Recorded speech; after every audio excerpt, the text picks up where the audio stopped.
Tech Hub for a smarter you. So, blockchain vibes held this weekend. Whoop! It was a vibe indeed, where we had people from all around Africa come together, even visitors from different parts of the world come together to talk about the massive adoption of blockchain in Nigeria, Africa, and the rest of the world. It was an interesting conversation that I had with the convener, Franklin Peters, who is big. He calls himself the blockchain oracle. I also had a conversation with Senator Ihenyen. He's a legal practitioner in the world of blockchain, and he breaks it down for us to understand the difference between blockchain, cryptocurrency, Bitcoin, and all those confusing things we hear, and it's like, what are these people talking about? So this is how the conversation went. Explain to us, is there a difference between cryptocurrency, blockchain? Just break it down for the layman to really understand what this whole thing is about. All right, it's been an amazing time here so far. I can understand the confusion generally between blockchain, Bitcoin, cryptocurrencies, and all of that. The best way to understand it is this. When we think about the internet of today, we think about the internet that enables communication between people from wherever they are. So there's exchange of information. But when we talk about the blockchain, we're looking at the third generation of the internet that enables exchange of value. That has never happened in the history of man. Blockchain is that distributed ledger technology that enables anyone to be able to transfer, save, or store anything of value, whether it's a digital currency, whether it's a digital identity. It could even be intellectual property such as songs, music. It could even be your votes, right?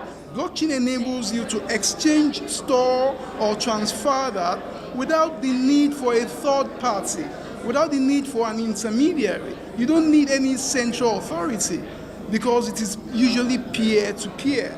That's what blockchain does. And one of the applications of the blockchain is Bitcoin or cryptocurrencies. So a lot of people confuse the two of them. Blockchain is really more like the infrastructure that enables various applications. Cryptocurrency is one of the many applications of the blockchain, and Bitcoin is one of the many types of cryptocurrencies out there. So when we think about cryptocurrency, we think about currency, medium of exchange, money, store of value. And a lot of people use that for a lot of things. There are people who buy Bitcoin because they want to do simple transactions, cross-border remittances. There are those who also have Bitcoin because they want to invest in it and see if it goes up, they make money. If it goes down, well, everyone goes home. I'm quoting what we have on the website. In 2021, we concentrated on DeFi and NFTs. In 2022, we are going DAO. Why? It's all connected, actually. You can't do the metaverse without DeFi and NFTs. So DeFi and NFTs were like the forerunners, just like John the Baptist before Jesus came. So they were the forerunners before the metaverse. They are tools that will be used in the metaverse. So decentralized finance, it doesn't ring well for some governments like Nigeria. I wonder how you guys get to meet at the middle. It doesn't ring well for them because they have not fully understood the concept.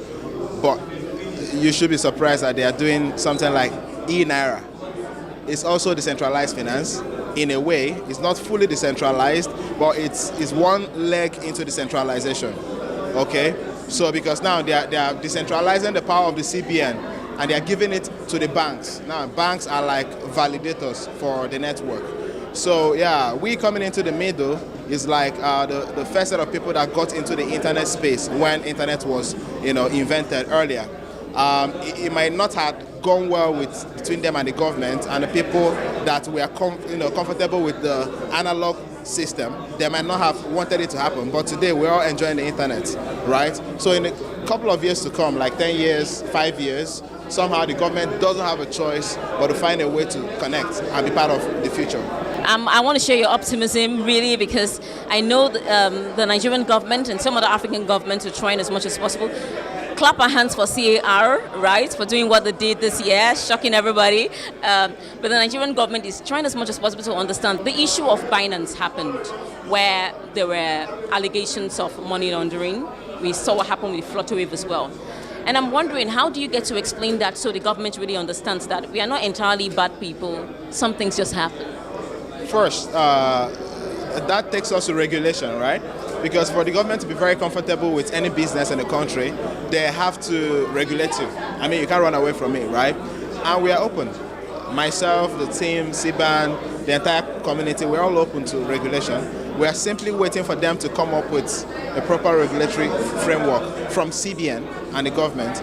We've seen something from SEC, and the one from SEC doesn't really balance perfectly, but it's a good step towards the right direction, and hopefully they'll be able to modify a few things that are hitches here and there very soon. But we are waiting for the actual one from CBN. I believe they are working.